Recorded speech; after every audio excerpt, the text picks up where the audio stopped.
Sooner or later, every one of us has to read a book we don't want to read. In fact, it's sometimes the very assignment, the requirement, that turns us against the book.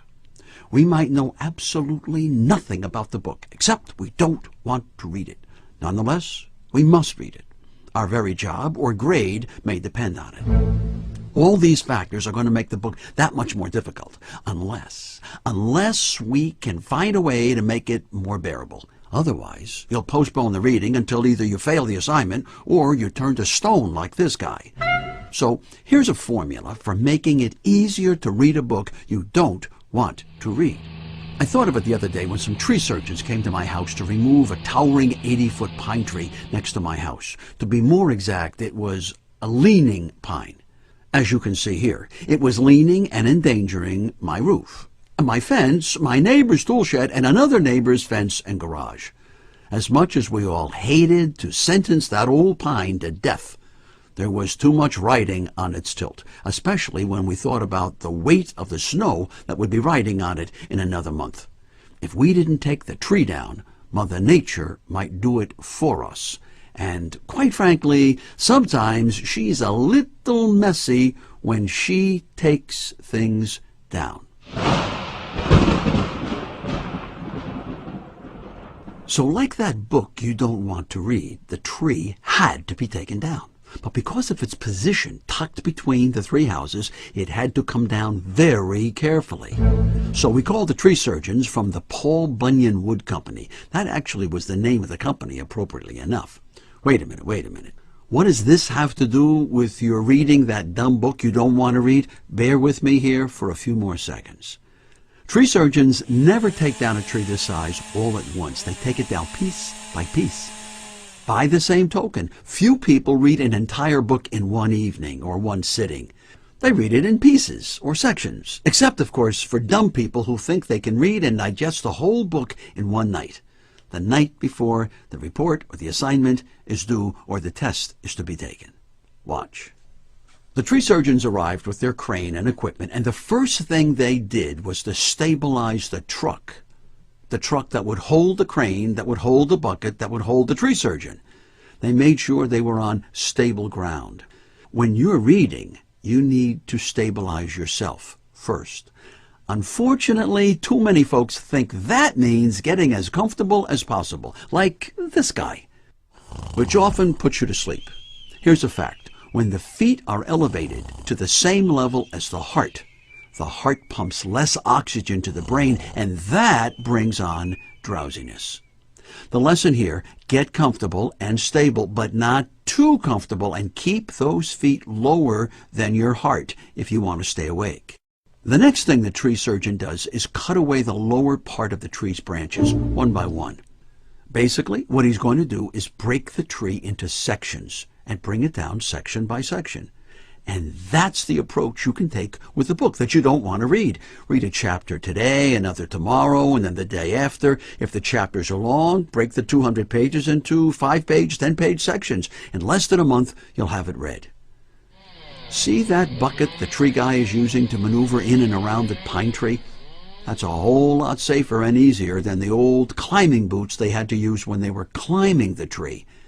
And just as the mobile bucket makes the job easier, the job of reading the book is made a whole lot easier by the fact that it too is entirely mobile or portable. It's like an iPod, a cell phone. You can bring it with you wherever you think there'll be some downtime. We all get 24 hours every day, regardless of our age or our job. One of the big differences in people is that some people get the most out of their 24 hours while others waste huge chunks of it, and then they wonder why they're so far behind. A book really is a kind of vehicle. It'll go as fast or as slow as you, the reader, want. It gets some of its energy from the author, but even more from you, the reader. Without the reader, the book isn't going to get read, no matter how talented the author. With the tree being sliced into small pieces and then lowered to the ground, there's no danger of it landing on the buildings or the fences, as long as the surgeon is careful to secure the pieces he's cutting. In much the same way, when you're reading the book, if you're not paying attention, If you've got other things on your mind, you'll end up damaging your understanding. The tree surgeons were not listening to their iPods or taking cell phone calls or even drinking coffee. Not that you can't snack while reading. I'm talking about the other things, the distractions, like phones, pagers, television, and sometimes music. The more you're distracted, the less you'll understand. Imagine if that guy were taking phone calls from his wife or kids. If he was, I wouldn't want to be working beneath him. Try to cut yourself off from environmental distractions during the time you're reading. Some people can listen to music while reading or doing homework, but others cannot. The decision is yours, but be honest with yourself. If it's distracting, cut it out. Needless to say, the surgeon needs the tools of his trade. So too with reading. One of the great American minds of the last century, a guy named Mortimer Adler, once observed that you should never read a book without a pencil in your hand or a pen. If it's a library book, use Post-it notes. I'm not saying that you should take notes all the way through the book, although sometimes that's necessary. Think of those notes as a conversation with the author. The words printed on the page are the author's words directed to you, his part of the conversation. Your note in the margin or on the Post-it note is your response to what the author wrote. Believe it or not, this activity reinforces understanding. By adding a physical activity as small as note writing, you're engaging an extra part of your brain. The more active the brain, the more you remember and the less likelihood you'll fall asleep.